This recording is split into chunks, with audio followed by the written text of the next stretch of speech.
À côté des progrès de l'immunothérapie, on a aussi progressé dans une autre forme de traitement qu'on appelle la thérapie ciblée.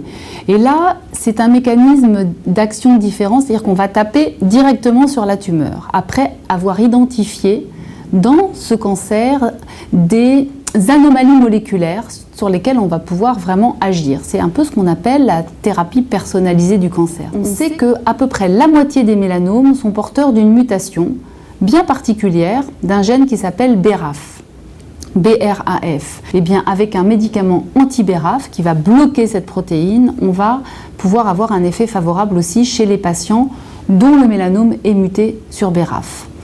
Et le premier médicament anti-BRAF, qui a été sur le marché aussi tout récemment, il y a un peu plus d'1 an, s'appelle le Vemurafenib. Et alors là, l'effet du Vemurafenib, l'effet de cette thérapie ciblée, c'est un effet très rapide sur à peu près la moitié des patients qui sont porteurs de cette mutation, même un peu plus de la moitié, avec une diminution évidente de la taille des métastases qui se voit au bout d'1 semaine, parfois les patients se sentant déjà beaucoup mieux.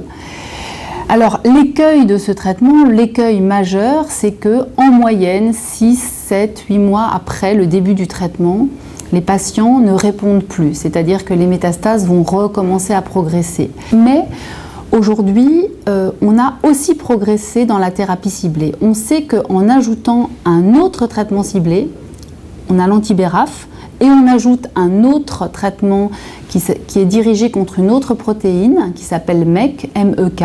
On obtient des résultats chez plus de patients.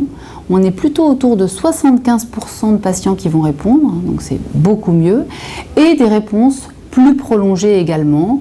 On a l'impression qu'on va être autour de, en moyenne, 10 mois de durée de réponse chez les patients qui répondent. Donc si vous voulez, on a aussi, dans le domaine de la thérapie ciblée, fait un énorme pas en avant avec une augmentation significative sur le plan statistique de la durée de vie des patients.